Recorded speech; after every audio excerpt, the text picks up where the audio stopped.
260 million. That's how many Americans are predicted to be either overweight or obese by 2050. It's a dire warning from medical experts, but can drugs like Ozempic offer a way out?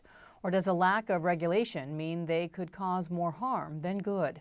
Dr. David Kessler is a former FDA commissioner who was instrumental in enacting tough tobacco regulations under President Clinton and later led President Biden's COVID response. He joins Hari Srinivasan to discuss his new book on the obesity crisis. Bianna, thanks. Dr. David Kessler, thanks so much for joining us. Your new book is titled Diet, Drugs, and Dopamine, The New Science of Achieving a Healthy Weight. And you're looking really kind of a little bit more holistically at nutrition and weight loss. And I guess, why did you feel the need to write this book right now? You know, the American body is ill. Only about 12% of Americans are metabolically healthy. And there's a real opportunity to reclaim our health. That's why I wrote the book. I mean, how much of the population is suffering in these different ways? I mean, our statistics say that we're talking as of 2023, 40% of American adults over the age of 20 are considered obese. How did we get to this point? I mean, is it the fact that ultra-processed foods have been introduced to diet, how long they've been there, how culturally accepted they are? Let's understand one thing. This is not about weight. It's not how big you are or small you are. To me, it's about health. The question is really about toxic fat, sick fat. It's the fat in our midsection. It's the fat that gets into our liver, into our pancreas, into layers of our heart that cause many of the chronic diseases: cardiac, kidney, metabolic, certain forms of cancer, and possibly even neurodegenerative diseases. So it's toxic fat. This is not about weight. Can you explain a little bit medically what's happening with that kind of belly fat or deep fat, visceral fat, whatever it's called?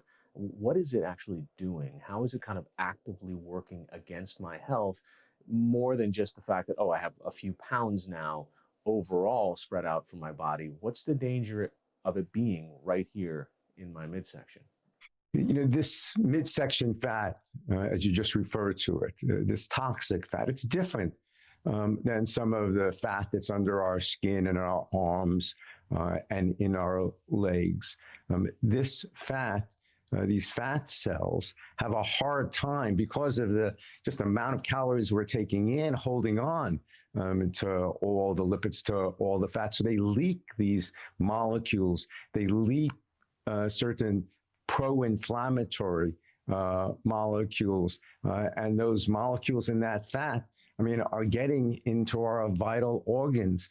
Doctors, whether it's cardiologists, nephrologists, neurologists, oncologists, we're all waking up to the fact that this toxic fat getting into our vital organs, that our organs are bathed in this inflammatory soup that these cells are leaking out. It's really causing metabolic chaos in our bodies. This beer belly, we always, became part of the culture. Thought it was cool. Men were strong. It's really killing us.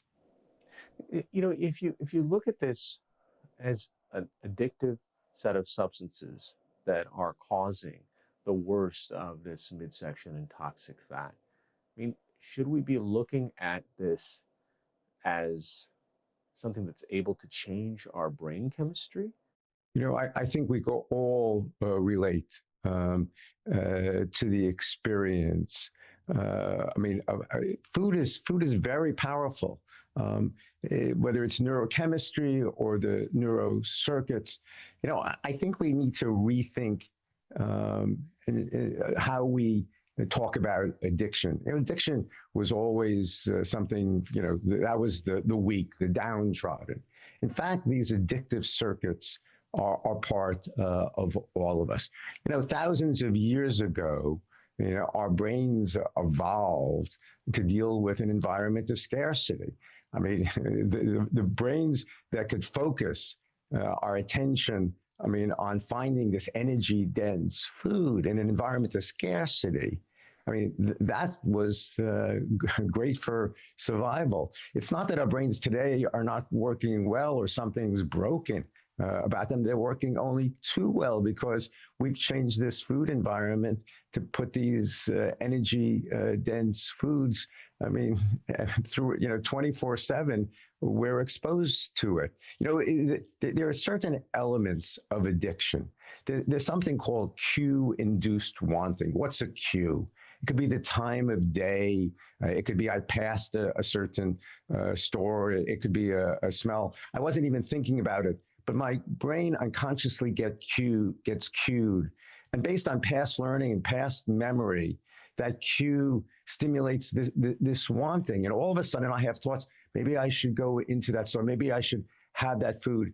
I mean, and until you actually consume it, those thoughts stay with you. And if you have the food available 24/7, you don't even feel the pull of these. But when you try to resist, I would always lose weight. I've gained and lost my body weight multiple times. I would lose the weight.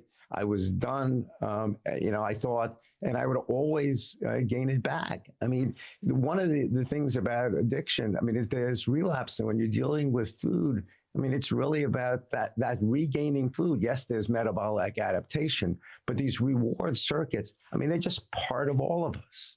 So if this is an addictive substance and it's engineered to be more so, what's the role of the government here? Should this industry be regulated more closely? We're doing it for alcohol and for tobacco. I had the privilege, of being part of the team that, as you said, did the investigation into tobacco. No doubt that there are certain tools the government has that can change our relationship with these addictive substances. But what really worked in tobacco? It was one of the great public health successes, over the last 100 years. At the turn of the previous century, what the tobacco companies did was, they hired the psychoanalyst A.A. Brill to come up, with the phrase, symbols of liberty, torches of freedom. There was the march down Fifth Avenue for emancipation. They made cigarettes into something that was sexy, adventuresome, glamorous. There was the Marlboro man. I mean, they made it positively valenced. And what happens when something's positively valenced and it's addictive? I mean, you want it. What did we do over the last 50, 75 years, right? We changed the valence. We changed the tobacco. There was this critical perceptual shift from something I wanted, that was my friend, to something that I didn't want. There was a deadly, disgusting product. It was my enemy. So how we perceive these foods, are these foods really satisfying me? What are they doing to my body? Do I really want them?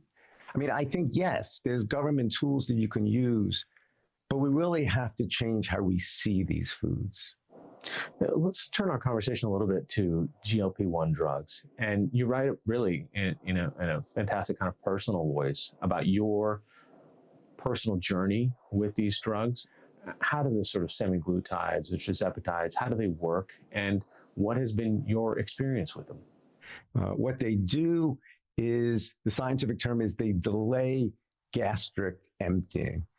That just simply says that food stays in your stomach longer. And we all have experienced that. We get the flu. Our GI tract doesn't move as much. Food stays in our stomach. And how do you feel? You don't want to put anything else, in your stomach. There is this spectrum. And it's the result of both the GI tract and part of the brain, the hindbrain. That continuum of, I feel satisfied, I feel full. And then it's this Thanksgiving fullness. Everybody perceives these differently. But for me, they took me to the edge of nausea. What's strong enough to overcome the addictive circuits, right?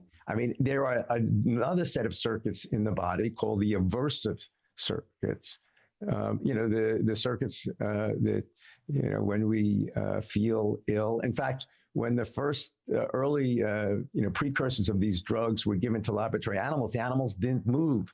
Scientists, coined the term visceral malaise, this general illness. And what the great thing is about these drugs, because of the dose, they can push you along that continuum, fullness, satiety. I mean, some people can't tolerate these drugs because they push them over, into outright nausea. But those feelings are strong enough to, overcome the reward circuits. The problem is these drugs only work while you're on them. And the latest data that I saw is that the average person in this country is on them for 8 or 9 months. You go off them, and they stop working. But the premise of the company are that you're going to be on that for your life. I think that the FDA and the companies have to study how we can effectively use these drugs in the real world. You're describing a couple of different processes here. One is kind of the physiological. If there's more food in my stomach and I feel full, I don't feel like I'm going to put more calories in, right? And then the other is, what's interesting to me is kind of this idea of food noise, right? Decreasing your interest in going after all foods, including the hyper addictive ones. So I wonder, when you got off the drugs, did that food noise increase? You said it very well. That food noise is the result of those reward circuits, those addictive circuits. Those are just that cue-induced wanting. Going off in my head that my reward circuits, are being triggered, and those aversive circuits, that edge of nausea that I felt, that sort of counterbalance those addictive circuits, that works when you're on these drugs, and they'll work for a while after you go off them. But at a certain point, this is highly variable. We're each, every individual has their own experiences. For me, it worked for a while, but what I found and what I've tried to do is to change my relationship with food while I'm on that, what I want, and try to have that sort of condition me in a way to be able to carry over. But, I had the opportunity to co-lead Operation Warp Speed. During the pandemic, I worked 18-hour days. I was sitting there at my computer. I didn't get up, it was 7 days a week, and I turned around and I was some 40 pounds heavier afterwards. And I wanted to do something about this. These drugs are not a panacea. Right? There's no magic pill. They're one tool, right? You need to take them. You can't expect to deal with these addictive circuits by yourself. You need a team. You need a good physician. You need a dietitian. You need people who can help you to change the relationship with food. And the drugs are one tool, but only one tool. We are having this conversation about these drugs. One of the things that I definitely want to point out is that, we might have access to them, but it's very unequal access. For most people, their insurance does not cover the GLP-1 drugs. It might cover it for diabetes, but it might not cover it for weight loss. This is not about willpower. This is very much a disease process at work.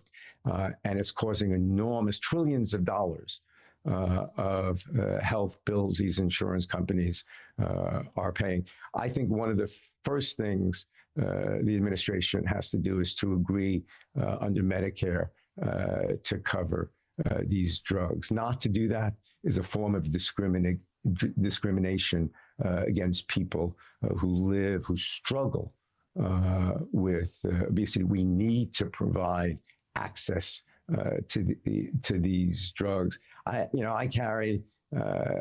was carrying 3 different insurance policies, and not one covered these drugs. They were, over $1,000. I mean, could you imagine struggling with your weight your whole life and being ill from it, from suffering the cardiac consequences, the renal consequences, pre-diabetes, diabetes, and a number of other complications. A drug comes along and it can help you, and you can't have access to that drug.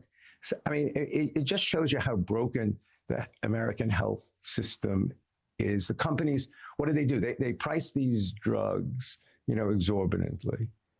And there is this thing in the food and drug laws, is sort of this loophole that allows what's called compounded drugs to be made. I mean, these are drugs, not coming from the manufacturers. The source of these drugs are probably coming from China. It's hard to even know where these are, in some cases, being made. The FDA has not done testing to assure the safety. So because the drug companies have priced these drugs so high, people had to resort to drugs that they couldn't assure the safety of. Now the companies are lowering their prices to compete with these compounded drugs. I mean, it just shows you how broken the healthcare system is.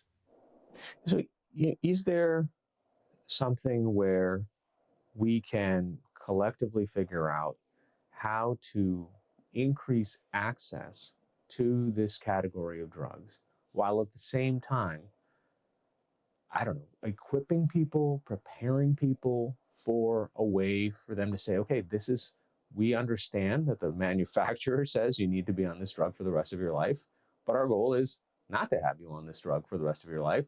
I want you to just figure out in this interim, let's get you back to a healthy level.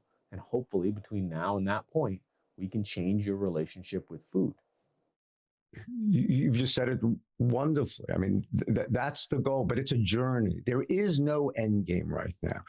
You and I are not going to figure out, how to get the data to use these drugs, the right dose, whether it's safe to take that dose down. Can I go off the drug? When can I go back? Will it continue to work? Those are questions the drug company, along with the regulatory bodies, need to figure out. What our job is to do is to want to be able to deal with this toxic fat, with this sick fat, to reclaim our health, and to get a team.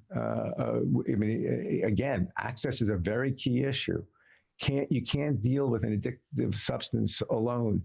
You need docs, you need nutritionists. That's what we need to do. We just have to want to reclaim our health and understand there's no end game. It's a real journey. Former FDA Commissioner Dr. David Kessler, his new book is called Diet, Drugs, and Dopamine, The New Science of Achieving a Healthy Weight. Thanks so much for joining us. Thank you.